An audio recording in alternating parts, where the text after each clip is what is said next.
Instead of having our sermon to spiritual growth, I was guided to preach what I have taught in our YouTube. We are reminder ulit, meron pa tayong YouTube channel, The Pinaka of the Lord. Simple ko, para tayo nasa video. Pwede magtanong doon, kaya marami tayong dinidiscuss po doon sa YouTube. May mapaligan, mapamiligan, mapahiligan, mapapersonal, lahat po ng issue, kung saan yung talong yun ang dinidiscuss natin. Kaya makinig po kayo. Subscribe po kayo, The Pinaka of the Lord. Doon sa harvester, sa account natin, nakalagay po doon yung tawag natin yan. Yan yung makikita nyo yung Pinaka of the Lord. Hindi po ba? Kaya at this time, yun yung isang picture. Lahat ng picture, maunawaan nyo ito. Lalo na sa mga Pilipino, na picture ko ito na. At ilitan God will change the message. Kailangan pa rin sa picture pagkaralan, kailangan pa rin i-prepare. Pero, see, there are times that the message that you have prepared will be blessed by God and He will not change you. Pero kung immediately, kinalitan ka, meron siyang purpose. Po, dito na nagagamit ngayon yung katalinuhan ng mga pictures na kahit na biglaan yung purchase, at least kaya-kaya lang. Sa preaching, sa mga nagsisan mo, nagpipreach sa atin, lalo na sa mga pastors na nagpikinig, meron po 4 na klase ng sermon. May sinasabi natin 4 na klase ng sermon. Karamihan, number 1 is meron tayong sinasabing practical sermon. Kagaya ng ating sermon is practical. Kasi ang topic na dinidiscuss natin is how to grow spiritually or spiritual growth. Hindi tayo hihiwalay doon. Lahat po ng aspect, all aspect that related to our topic must be discussed. Any references or any ideas that support our topic, yun ang pag-usapan kasi topical. Hindi ka pwedeng sa topical sermon, hindi pwedeng marami kang topic. Isa yung sinusundan mo, i-explain lang natin. Hindi po ba? Pangalawang kami ng sermon, ito yung tawag natin dito is testimonial sermon. Karamihan sa testimonial sermon, yung preacher testimony yan, tapos rinirelate sa salita ng Panginoon. For example, halimbawa, mag-testimonial sermon ako. Pwede kong sabihin na, siyempre, I was adopted by the America. Pagdating ko, galing ka ng Abra, inadopt ka, pag uwi mo, siyempre, mayabang ka. Ang yabang ko no. I was growing up with the Muslim. My father was a preacher. Yung dawa ko adopted is, kasi Muslim. Siyempre, pag uwi ko, may mga pinsan ako ng mga Baptist, mga Bible Baptist churches, pinagkatawanan ko. Paano kayo makapagsin mo pati hindi lang? Pero isang bagay lang.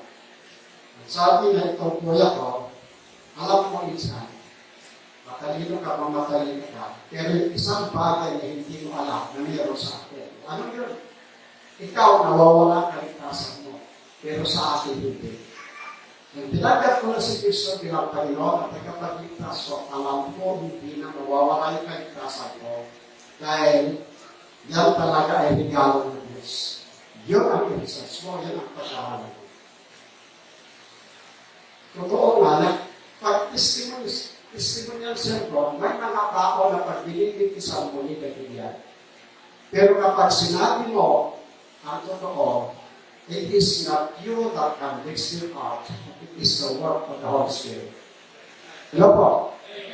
Kaya kapag nag-witness tayo, nag-invite tayo, hindi tayo aasa doon sa kakayahan natin. Bagamat pinag-aaralan natin kung paano mag-invite, paano mag-witness.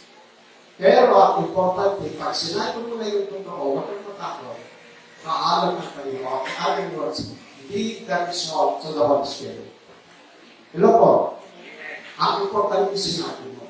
Kaya mula ko, pinag-isipan ko, pinag-aralan ko, nag-research ako, doon ko nakita kamaya ko yung sinasabi ng pinsan ko eh. Wala sa father ko, wala sa adopter ko, sa dati ko ng Amerikano, wala ako nagpapakita ng ganyan. Tingnan ko sa scripture, mawalawa ko naman ng English. Ito ka naman yung sinabi ng pinsan ko. Kaya, ang pagkakaiba lang kasi, na nagsasabi na, they are guided by the Holy Spirit, but they have their own interpretation. That's not really true. Kung talagang guided ka, you are guided of the Holy Spirit, dapat tama ang sinasabi mo. Hello po? We can never violate the grammatical aspect of the scripture. Pag sinabi siyempre, alam mo ba bakit? Hello po? Siyempre sa Ilocano, pag sinabi si, sa Ilocano, iso. Hindi naman sinabi ko kung lalaki o babae. Siyempre, pag naunawaan yung original, alam mo na. Hello po? Hello? Yun po yung sinasabi natin testimonial. Pangatlong, meron tayong doctrinal sermon. Doctrinal is you are going to preach, teaching different from others. Kung ano yung mali, tinuturo ng iba. Kung ano yung tinuturo ng iba na alam mong mali sa lumat sa Biblia, yun ang ituro mo. Yun ang sinasabing doctrina. Halimbawa, patunayan mo na si Kristo ay Diyos. Alam ko ngayon ang mga Islam, nagtutoktorin din ang mga yan, tumatali din sila. Pag hindi ka maingat, sa kanila, sinasabing isa lang ang Diyos. Si Kristo ay isang propeta lang. At tama ang turo nila. Meron lang tatlo sa mundo na tinanganak na walang tatay at nanay. Si Adam, si Eve, si Kristo. Sabi mo lang sila, they are created by God. Ngayon, pag hindi tayo matalino sa pagsagot, pero alalahanin din natin na ilang pieces na sinabi ng Biblia ay ang may Father are one. Ano po? Kaya yun ang doctrinal. Pang-apat, yun ang sermon natin ngayon. Hindi yan ang sermon natin. Ang sermon natin ngayon is expository sermon. Ang expository sermon do not get in other topic. You will get that out of the scripture. Hello po? Nasa expository sermon, i-expose mo ang isang chapter. Ang kagalingan ng isang pastor, isang preacher, mahabang scripture, pwede niyang isama riyan na to be easily understood. Hello po? At on the other side, ang kagalingan naman isang preacher, isang versikulo yan, but it can be expanded from. Pwede nung i-expand. Hello po? Kaya yung mga preachers natin dito, ito yung gusto ko ituro sa kanila. Kasi magagaling na sila, pero iba talaga yung pagkaharap nito. Kaya scripture natin kayo is, ito yung sinasabi, hindi ka tunay na anak ng Diyos kung hindi mo alam ito. Alam natin ito, John 3:16. Na nag-read this po, matagal ko nang napakinggan, almost 40 years ko napakinggan yung John 3:16 na yan. Gusto ko naman napakinggan mula sa iyo. I was challenged and I was guided to discuss this in the YouTube. But there is always a difference in YouTube at saka dito. Siyempre sa YouTube para tayo sa video. Ito naman, we will discuss it formally. Everybody stand up, please. Okay, basahin natin. Tapos, babasahin sa Tagalog. Pag Tagalog lang na i-flash mo. John, everybody, reading ko. John 3:16. For God so loved the world, that He gave His only begotten Son, that whosoever believeth in Him shall not perish but have everlasting life. Tagalog. Sapagkat kay Gadama ang pagsinta ng Diyos sa sanlibutan, na ibigay niya ang kanyang bugtong anak, upang ang sinuma sa kanya ay sumampalataya, ay huwag mapahamak, kundi magkaroon ng buhay na walang hanggan. Kailan Diyos ang pinakaman ang makapangyarihan sa lahat. Salamat po sa pagkakataon ko ng karukunin sa amin. Salamat sa kakayahan, salamat sa pagsugan, salamat sa pagkakataon, at salamat sa mga kapatid na nandito. Salamat din sa first time na dumalo. Kayo pang mag-bless sa kanila, kayo mag-bless sa aming lahat. I-bless din ninyo ang nakikinig sa aming live stream. Sana po magkaroon sa iyo ng magandang signal. Ganun din, Panginoon, hinihiling ko na i-bless mo ninyo ang iyong salita na aming pag-aralan at i-bless din ninyo ang lahat ng tagapakinig na magkaroon ng desire, interest, kung paano mapapakinggan, kung paano ito na-expose, kung paano ito na-prescribe, kung paano ito ipaliwanag. Patawarin po ninyo kami sa lahat ng aming kasalanan. Ganon din ang aming misionar sa Mindoro na ginapaha ngayon, kayo ang mag-bless sa kanila. Kayo ang mag-ingat sa kanila mula sa disgrasya. Ito po ang nilalagay sa pangalan ng Jesus. Amen. Take yourself down.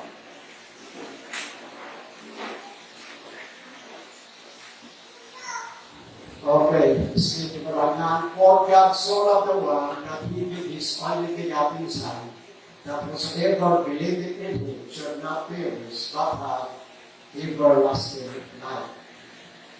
Alam niyo, ito, kahit isang versikulo yan, God is Father, maraming pag-ibig sabihin. Number one, mapag-aralan natin, sundan natin yung scripture. For God so loved the world that He gave His only begotten Son. Ang mapapag-aralan natin dito, unang-una, Diyos ang unang nagmahal sa atin. No po? Yun ang sinasabi natin, unconditional love. Na nagtatanong din sa atin, what is the difference between conditional love and unconditional love?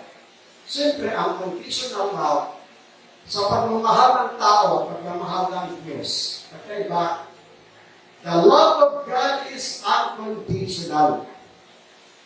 Ibig sabihin, gaano man tayo kasama, gaano man tayo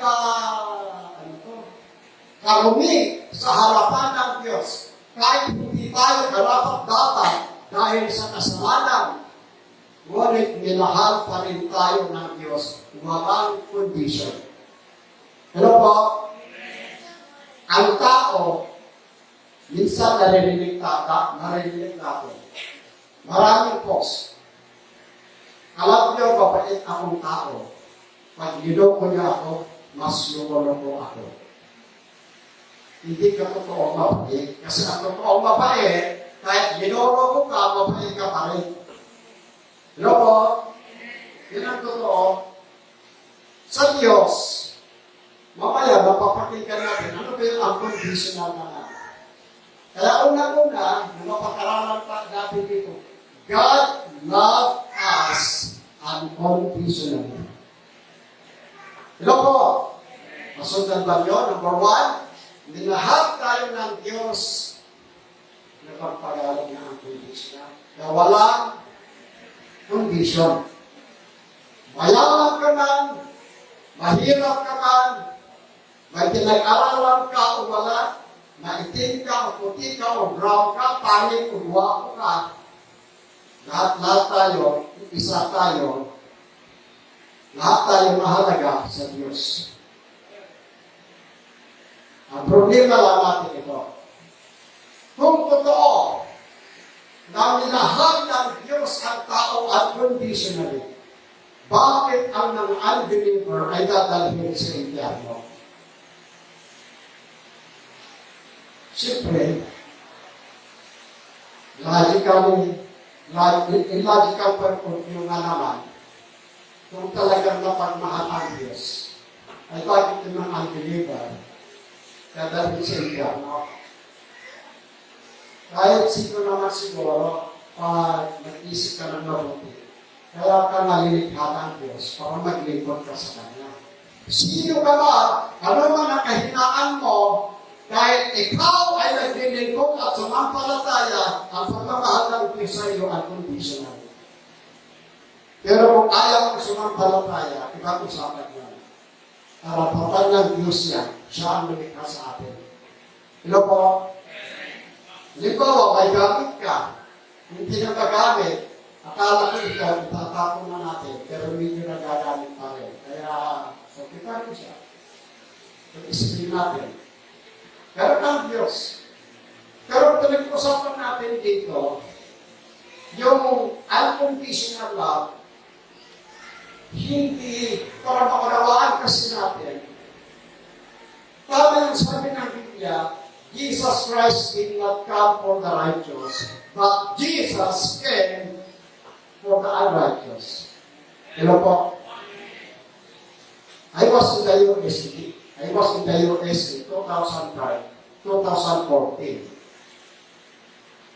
13 and 14, yun yung panahon na malakas ang LGBT sa Amerika dahil kay Barack Obama. Hello? Mahal yata ninyo si Barack Obama. Dahil sa kanya, lumakas. At alam niyo ba, lahat po ng mga nagsasabi na ang bakla pupunta sa langit, ikukulong niya. Pag nag-preach ka against LGBT, susugorin ka na isang preacher na sinobor ng mga LGBT, walang pakialam ng polis kasi tapos kasi yun. Bawal yan. I was in California yata noon kasi I went to Florida rin. Sa California, sabi ko kay Pastor Lugiano, pwede ba ano gusto ko rin sumikat? At yan, tanong ko kasi kaibigan ko ito. Gusto ko rin sumikat. Tignan mo yung video sa news. Di ba yung isang pastor na dinutong yung mga LGBT na kami sa buong mundo? Ano kaya kung gaya ito rin? Kahit pupuntin nila ako, at least makita ko sa Pilipinas, sisikat ako. O sige, tama ko. Pero italayan ka ah. O sige. So, nandun kami sa dagat, ang daming tao, may isang dagat doon. Ang maganda kasi sa Amerika, may isang yung dagat, merong tulay na mula dito hanggang sa kapwa. May tulay yan, na nahangganan, yan ay pagtitingnig pa lang ang isla. Maraming nagtitingnig doon, mga tao, doon kami nagpunta. Nagbigay ako ng tracts. Lahat ng sabaw ko, hey, good morning. I'm missionary from the Philippines, but I do this. Yung iba, tatanggatin, yung iba, hindi. Hanggang sa meron akong nakausap, isang Thailand. So, nandito ko sa kanya, ang bawat salvation. Lumapit yung isang pulis. Ikaw na, nagiging sikat na ako sa Philippines. Lumapit sa pulis, hey, where are you from? I come from the Philippines, sir. I'm just sharing the gospel. Okay. Hindi mo naman ako.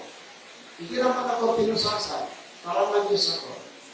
Ibig sabihin, ayaw ng Diyos yung purpose ko. Ano po?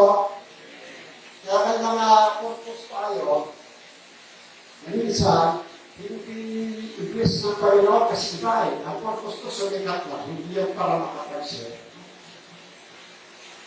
Sabi ito kaibigan ko, awan, madi namin pitang tanong ng friend.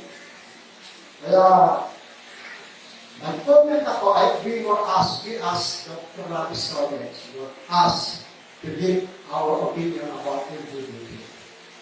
Siyempre,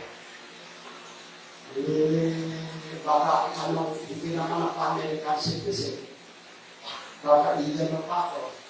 Kaya sinabi ko lang is, nag-interview kami ang sinabi ko lang, Jesus came for everybody. Jesus came for the unrighteous. Jesus came for the LGBT. Jesus came for everybody. Ano po?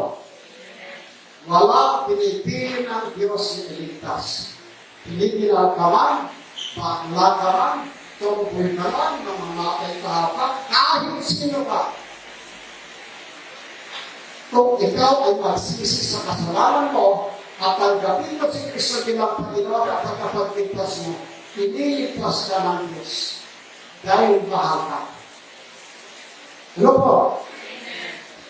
Walang kumita yung kapatayan ni Kristo sa cross kung hanggang ngayon walang pagkakasal ng kaligtasan. Ginagawa natin, walang kumita kanyang kamatayan. Alam na, pinakakamatayan ni Kristo, the most painful manner of death is the death of Jesus Christ. He did not only suffer, he was not only experiencing physical torture, but even in a mental torture.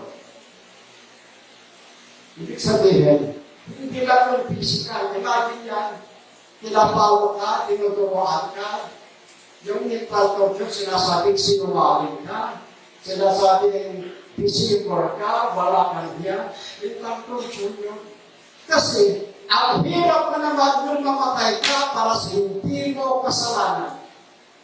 Kaya lang nabibilang ko na walang kasalanan paglabas sa bilanggo ang nabibigyan diyan because of the injustice system in our country. Hello po. May mga kriminal na hindi napaparusahan dahil sa kagalingang kakayahan na pumuktutin, manipulahin, at marami ang daling fiscal adjust na nababayaran. Hindi naman lahat, pero mayroon. Kaya yun ang kahirap na ang mahirap talaga ang dinanas ni Kristo. Pero ipagpatuloy natin mamaya. Kasi pinag-usapan natin, mahal ka ng Diyos. Mahal ng Diyos. Minahal niya tayo unconditionally. Mamaya, mabagit natin ulit. Sobrang pagmamahal ng Diyos sa atin. Pero anong ginagawa natin? Sobrang pagmamahal ng Diyos sa tao. Nasaan ang mga tao ngayon? Kayo, andito kayo dahil mahal niyo ang Diyos. Naramdaman niyo ang pagmamahal ng Diyos, kaya andito kayo. Pero yung nasa isuan, nasa sugalan, nasa inuman, nasa sabungan, pati kunilisan, nasa pagyungan, sabungan, ano nararamdaman ng Diyos? Kaya mamaya, babagit natin ulit yan. Kung papaano nagsisiro sa Diyos. Kung pinag-usapan, mahal ka ng Diyos. Walang dahilan na ikaw ay magduda sa kaligtasan mo dahil noon pa lang, magkasalanan ka pa lang, minahal ka ng Diyos. Ngayon, naalak ka na ng Diyos. Dahil kasalanan ka, hindi kayo mapatawad. Hindi ang isipin natin dati. In logical point of view, ang anak ko, kaano man kasalanan ang nagawa, anak ko yan. Ang totoong ama at ina. Kahit anong kasalanan ng anak, hindi mo yan pwedeng ipagpalit. Hindi mo yan pwedeng isulta. Anak mo pa rin yan. Kasi ikaw ay responsible at mabait na tatay. Pero kapag ikaw ay hindi responsible na tatay, sasabihin mo, wala akong anak na ganyan. Pinag-aral kita. Ngayon, nagpabuntis ka, alis ka na sa bahay. Hindi ko isip tao yung mga ganun magulang. Wala kang magawa, anak mo yan. Saan galing ang kanyang dugo sa iyo? Saan galing ang kanyang kahinaan sa iyo? Panawarin mo, anak mo yan. No po. Ganyan ang Diyos. Ang mahalaga dito, dahil nung una, makasalanan ka, minahal ka ng Diyos. Nung tinanggap mo siya naging anak ka, di ka slalong mahal ka ng Diyos. Nung hindi ka kaanak, nung ikaw ay nakasalanan ka, pinatawad ka, ngayon naanak ka niya. Because of imperfection lang, magkakasama ka. Hindi ka na criminal, hindi ka na magnanakaw, pero tao ka pa rin na may kahinaan. Pag nung criminal ka, pinatawad ka. Nung sobrang nakasalanan ka, tinatawag ka. Ngayon, anak ka na lang, ay anak ka na. May pagkakataon lang na nagkamali, kahit hindi ka papatawarin ng Diyos, diba? Ito ang mali sa mga nagtuturo ng relihiyon na hindi binibigyan ng pag-asa ang mga tao. Very, very clear. For God so loved the world. Ano po? In Greek, God loves the world unconditionally. Walang condition. I would like to repeat, Jesus came for the sinners, not for the righteous. Ngayon, yung mga nagsasabi, para maligtas ka, gumawa ka ng kabutihan, gawin mo ang 10 utos para maligtas ka. Hindi ko ganon ang condition. In the Old Testament, that was true. Talaga ang kaligtasan noon, perfection. Fulfillment of the Ten Commandments. Pero nakita ng Diyos, hindi kaya ng tao. Ilago ng Diyos ang patakaran. Ang tao ililigtas ng Diyos sa pamamagitan ng kanyang pagmamahal. It started with God's love. No po? Our salvation started with His unconditional love. Kaya sa mga churches, hanggang ngayon, tanong mo, Alam mo ba kung saan ka pupunta kung mamatay ka? Hindi na. Kasi hindi pa naman ako perfect eh. Kawawang mga nananampalataya. Kawawang mga kapilya at sindahan hindi nagtuturo ng pag-asa. Pinipinir niya God so loved the world. Diba po? Minsan nakakaiyak. Na meron pa rin tayo kapag-anak. Naiiyak ako pag naalala ko yung kapatid ko na just for security purposes. Hindi na niniwala sa hindi sila nag-Christmas, hindi sila nag-Christmas sa church. They just believe na protektahan sila ng Diyos. Kaya namatay. Nung minigit ko sa kuya, mahal na mahal ako niya. Sabi ko, ate,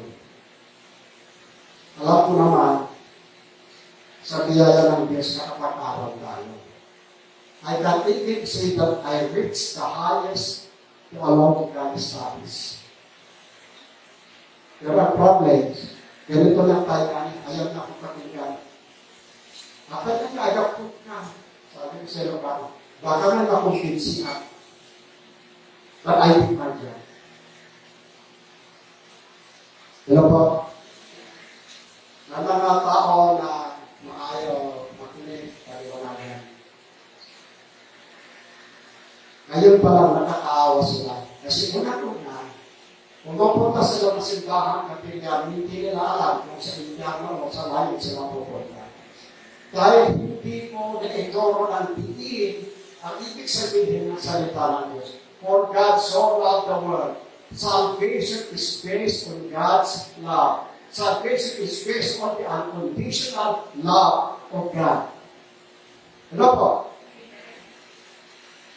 Pangalawa,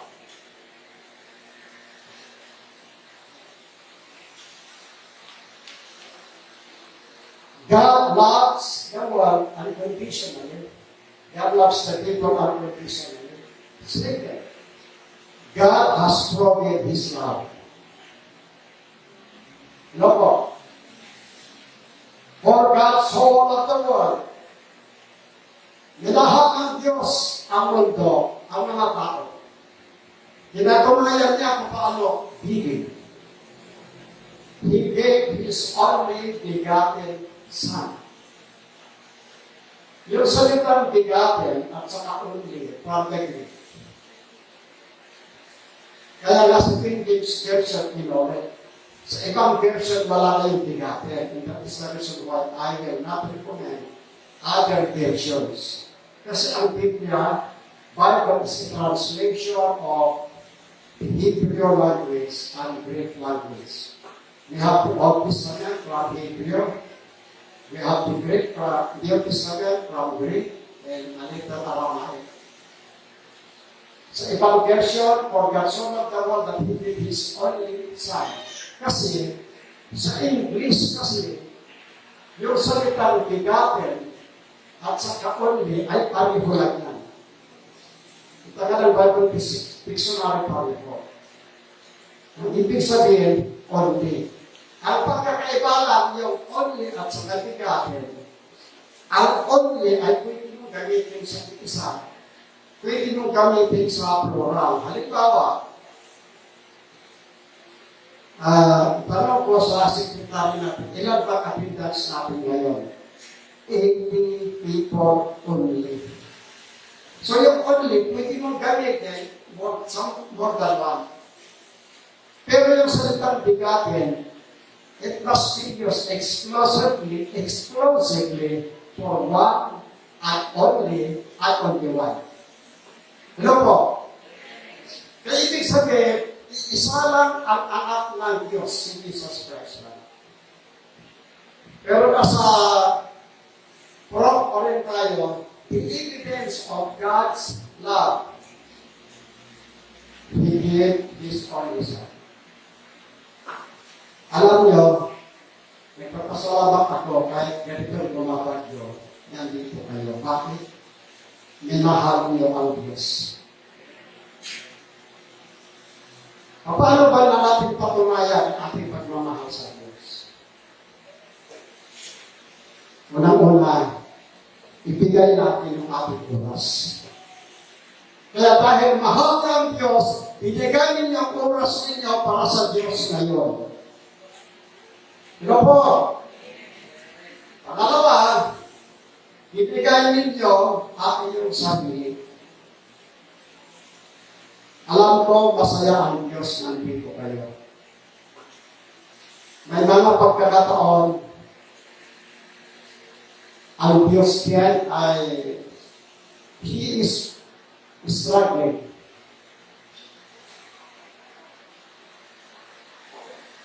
Ang ibig kong sabihin, ang Diyos din ay nasasaktan. That is what I mean. Dahil nasaan ang tao ngayon. Impasis natin ito, matagal natin iniimpasis ito. 6 na araw para sa atin, 1 araw para sa Diyos. Kaya pasensya ko ang dikit. Kaya kung talagang makadiyos ang dikit, huwag sana magpalitin, magpasinaw, pagka-exam sa Sunday. Utusan ang mga staff, teachers na pupunta sa church para i-bless ng Diyos ang dikit. Pero anong ginagawa ng dikit? Bakit nagpapasin sa Sunday? Hindi lang naman ang dikit sa ibang agencies ng gobyerno. Maliban lang sa mga hospitals, mga police, DPP, talagang walang ano yan. Halit din yung mga yan dahil emergency cases and I believe God understand. Ilang beses natin sinabi na kapag ikaw ay nag-absent dahil sa trabaho, doon ka sa emergency cases, naunawaan ang Diyos yan. Pero kung hindi ka matel by your own control and without your control, yan po ay sinasaktan mo ang Diyos. Lord. Kaya God has proven His love. So therefore, tama yung sabi nila, ang katotohanan, you can give without loving, but you cannot love without giving. Kasi kung talagang mahal ko nga ang Diyos, ibigay mo ang buhay mo. Ibigay mo ang oras mo. Ibigay mo ang tithes mo. Ibigay mo yung financial responsibility mo. Kaya sabi ni Kristo, ibigay mo yung para kay Caesar, hindi sa pulis mo. Ibigay mo yung para sa Diyos. Hello po? Very, very clear na ang giving is the evidence of love. Hindi po totoo na mahal mo ang Diyos.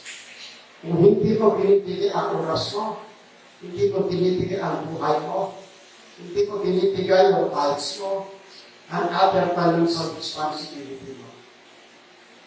Kaya kung talagang mahal natin, kaya tayo ang dito, I appreciate it because you love God. Love God has proven His love. Number 3. For God so loved the world, that He gave His only begotten Son, that whosoever believe in Him should not perish but have an everlasting life. Bago tayo po magkagawa sa number 2, isipin muna natin yung papel ng begotten Son. What is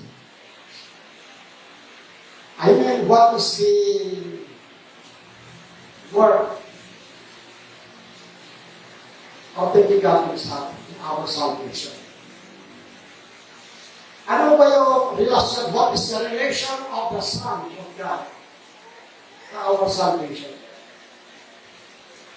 So simply, gawin na lang natin ang birthday. God loves us unconditionally. He has proven His love. And isipin natin,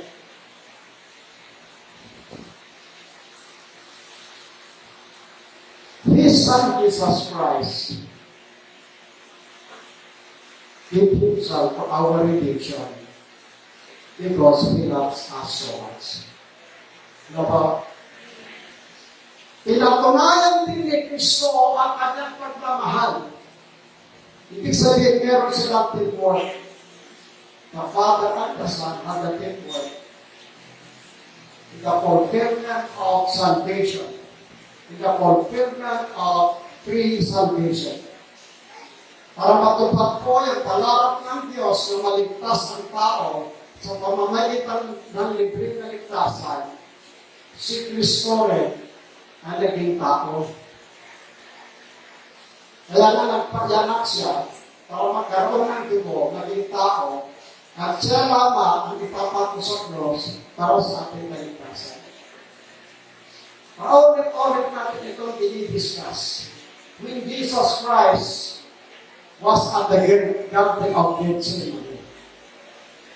Kasi bago ipako si Kristo, nalawanin siya ng gusto. Kaya yun ang magandang attitude sa mga Kristiyano. Pag alam mo na nakakatakot ng COVID, pag alam mo na delikado ang sitwasyon, kailangan ka earnestly manalangin din. Ano po? Nung nababalita ako ng mga churches, sinasama tayo sa COVID. Hindi ko mamalaya na iiyak. At sabi ko, Lord, our church was not God once. Sana hindi na maulit. Sana walang makupit sa church. Umiiyak ako na nagpipray, lalo na sa mga neighbors, na sana hindi mahawa ng COVID. At sana din, ang mga neighbors ay matuto rin ng nagina. Hello po? Si Kristo noon, bago siya mamatay sa cross, alam niya na mahirap ang kanyang dadalasin. Nagkaroon din ng takot bilang tao. Nasabi niya, Father, if possible, let this cup pass from me. Aba, kung pwede lang, hindi na sana ako mamamatay. Pero tapalit siya din ang awit. When Christ was in the cross, I was in His mind. Tayo, mga tao, ang inisip ni Kristo. Na kung hindi siya mamatay sa cross, hindi natin makakamtan yung libre na kaligtasan. Diba po?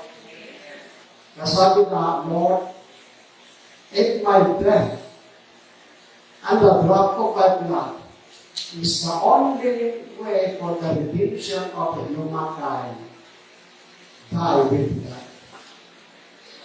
Kung yun lang ang kaligtasan, ang kalooban ng Ama, ang matutupad. Ibig sabihin, noon pa lang may plano na ang Diyos sa ating kaligtasan. Pero po, Diyos ang may plano sa ating kaligtasan. At sa ibang scripture, alam natin na ang kaligtasan is based on the love of God. Based on the unconditional love of God. Kaya si Kristo ay nag-sacrifice din. Kaya kahit kung ulan, nag-sacrifice kayo dahil mahal niyo ang Diyos. Nagpapasalamat din tayo kay Dunay. Ginagamit niya kanyang sariling sasakyan at sundo sa mga tao. Sana ipag-pray natin na pag-bless si Dona, physically. Mabalak ko yun, meron kayong siksi na driver. Pag-pray din natin ng kanyang sasakyan. Pag-pray natin din si Sir Gwen na nagsusundo. Pag-pray din natin yung sasakyan ko. Medyo may kabit na yan, kaya kung makaitong tayo ng first cross, yun muna paayos natin. Kaya,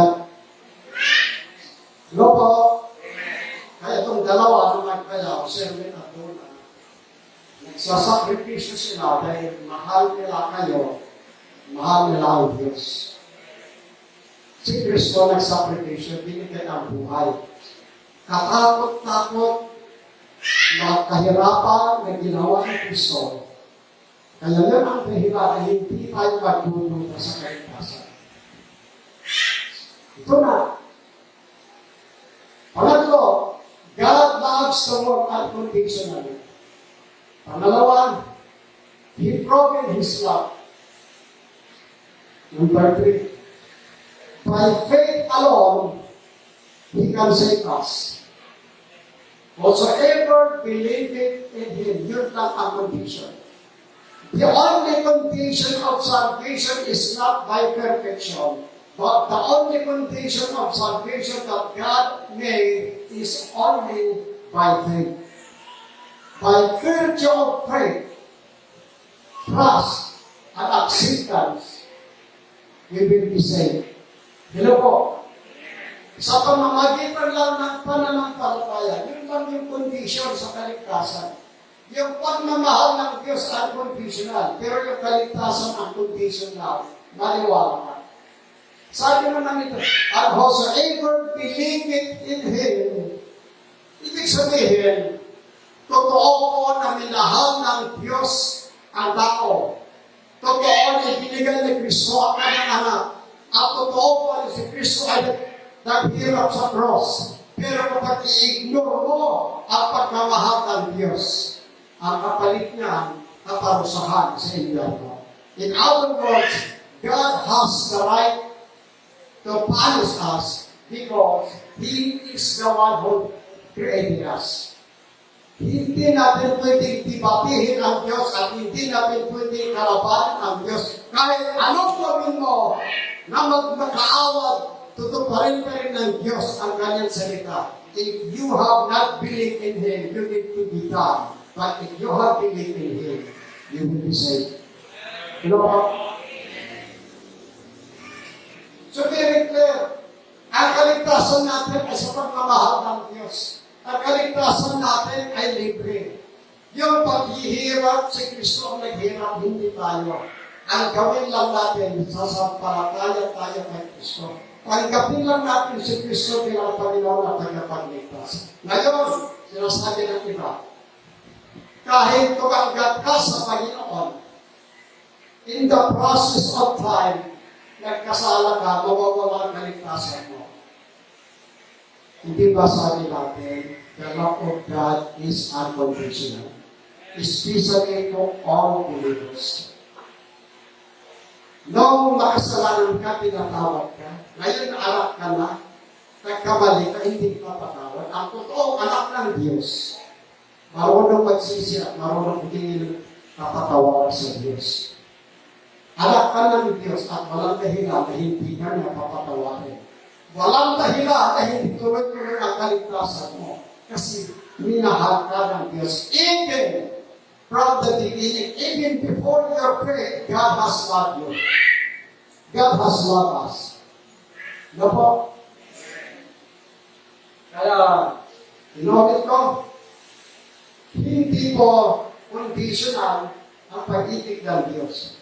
The only condition of salvation is by faith. Pero yung pagmamahal ng Diyos sa kanyang anak, tuloy-tuloy po yan. Kaya nga lamang, para hindi maiwasan yung pag-aabuso, hindi mawawala kaligtasan mo, pero papaluin ka ng Diyos, aabuso ka. Ang balo, sabi ko kanina, bankruptcy, sakit, kamatayan, pwedeng balo yan, pero yung kaligtasan mo andun na rin. Kaya kung gusto mo tuloy-tuloy ka, maging grateful ka, hintayin mo, yung oras na kukunin ka ng kalimuhan. Pero kapag disobedient ka, mapaaga ang kamatayan. Pero papaano mo alam na pinalo ka ng Diyos? Kung inactive ka na at matigas ang ulo mo, ano man nararanasan mo, palo yan. Pero kung active ka, tingkog ka, at marami pa rin paghihirap na nararanasan mo, pagsupok lang yan. Ano po? So very clear po. By faith alone, God can save us. Kasi, kapag ikaw ay tumanggap sa Panginoon, kasi walang plano ng Diyos, iligtas ka. At bigyan ka ng buhay na walang hanggan. Amen? So, 1, 2, 3, 4, number 4. God gave us eternal life.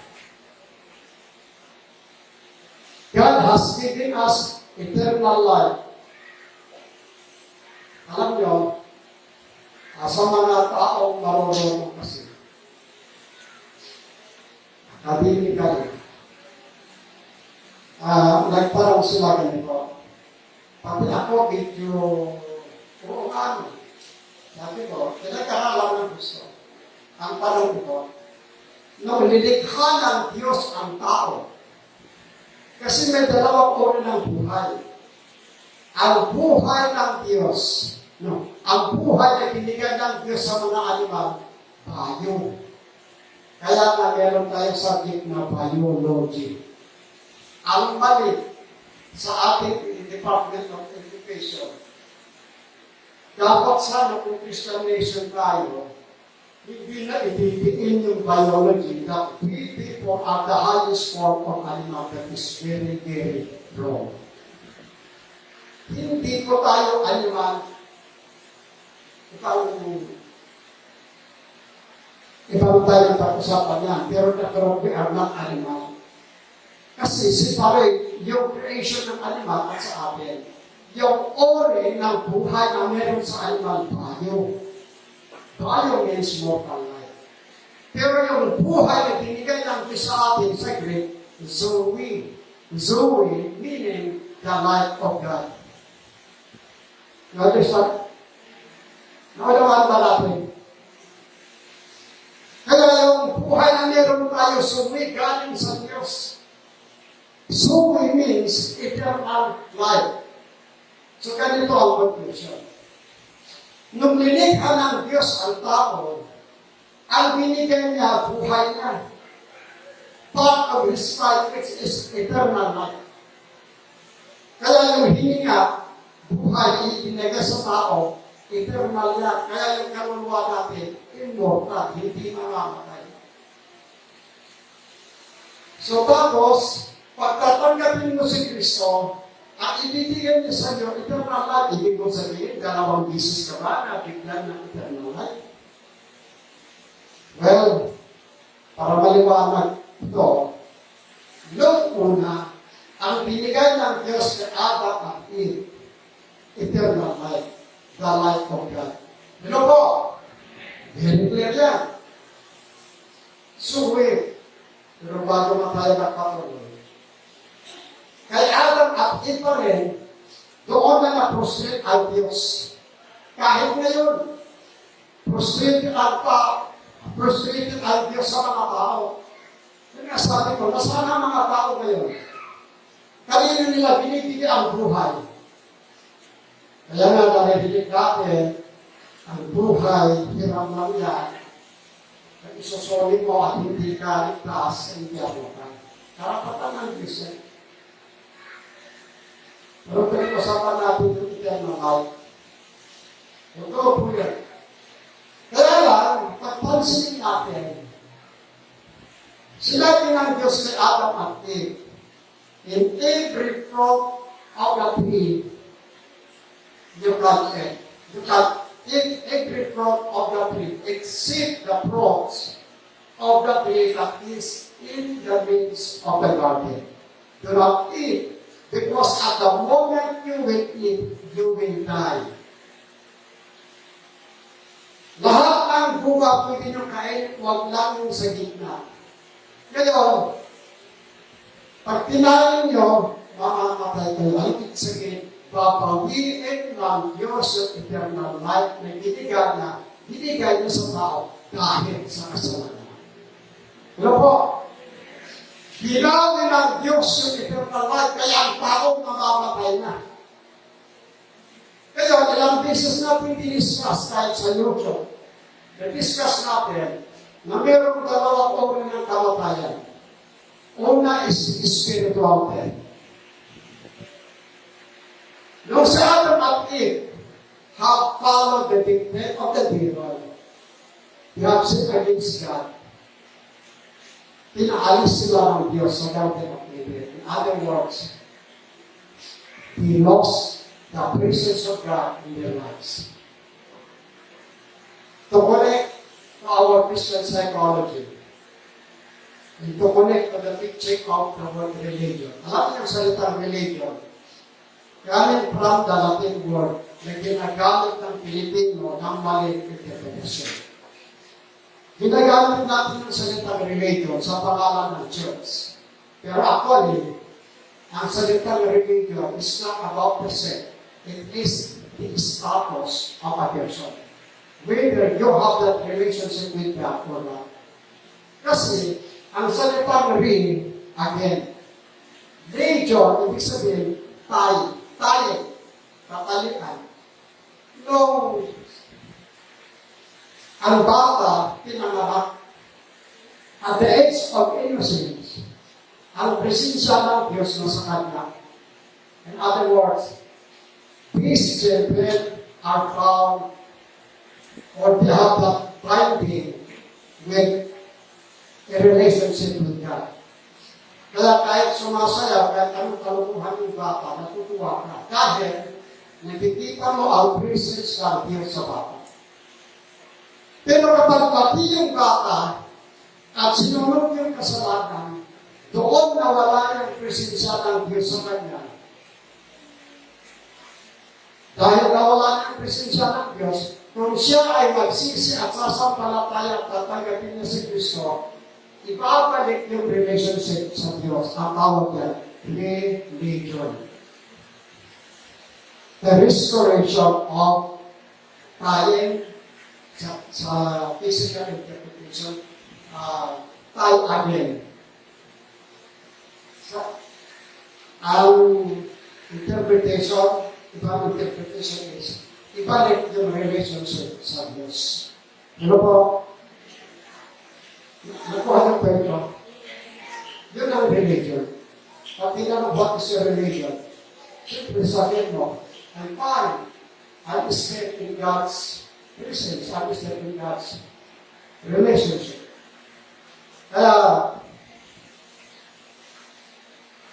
Yun po yung God has given us eternal life.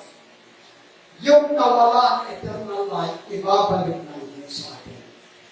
Ano ba yun? Yung buhay na walang hanggan. Para hindi ka bitin yung isip ko sa sinabi ko kanina na kapatayan, may spiritual death. Spiritual death is the separation from the presence of God. Separation from relationship with God because of sin. Now, pangalawa, yung physical death. Physical death is the separation of the soul from the body. Sa physical death, dalawa po ang ibig sabihin na. Yung spiritual death, separation from the presence of God. Pangalawa, physical death, yung pag-ihiwala ng kaluluwa sa katawan. Yung pangalawa, doon sa physical death, ay yung eternal separation from God. Tingnan na natin sa Revelation. Wala tayong outline dito, patay outline. Revelation chapter 21 and verse 8.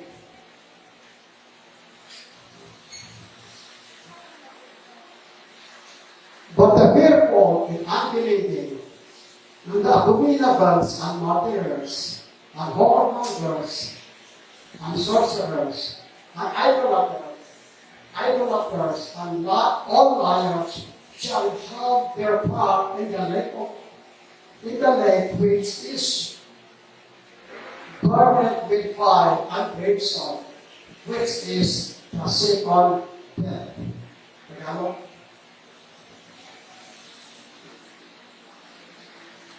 Revelation chapter 21, verse 8. Ngunit sa mga duwag at sa mga hindi mananampalataya, at sa mga kasuklan sa tiyan, at sa mga mamamatay tao, at sa mga mapakilabi, at sa mga away, at sa mga mapagsampa sa Diyos-Diyosan, at sa lahat ng mga sinungaling, Ang kanilang bahagi ay sa dagat-dagatan na hininga sa apoy at asupre na siyang kalawang kamatayan.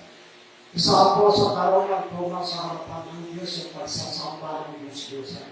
Kaya ng Diyos yan. Pero ang pinag-usapan natin dito yung second death. Ano ba ibig sabihin ng second death? Death means eternal separation from God. The second death is the eternal separation from God. Pag ang lahat ng tao hahanap sa hatol, at wala ka ng pangalan sa aklat ng buhay, ikaw ay tatapon na sa impyerno, hihiwalay ka sa Diyos, forever na hiwalay ka at maghirap ka sa impyerno na walang hanggan. Anong gagawin mo sa kaligayahan sa mundong ito? Anong gagawin mo sa kayamanan dito kung sa impyerno ka rin babagsak, wala kang silbi? No po? No? Ang kwintal ng iyong pananampalataya kung wala ka rin pag-asa ng kaligtasan. Ibalik mo sa John 3:16. Kaya, una-una, pinatunayan ng Diyos ang kanyang pagmamahal. At ang kaligtasan ay sa pananampalataya lamang. Kasi ang plano ng Diyos, iligtas ka. Kasama yung plano niya ang pagbabago sa buhay mo. Papaguhin na yung buhay ko, pero hindi niya magagawa yan kung hindi ka active at faithful sa church. Hello po?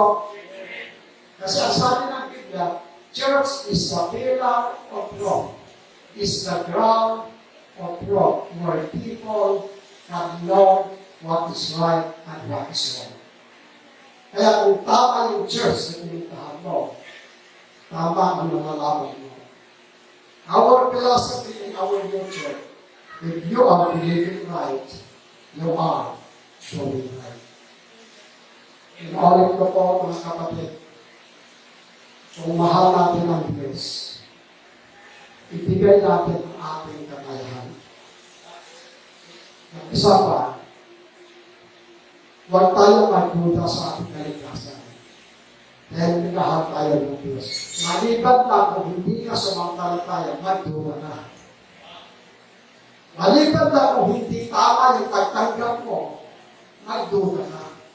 Pero kung sincere ka sa iyong pananampalataya, wala nang dapat pagdudahan sa iyong kaligtasan.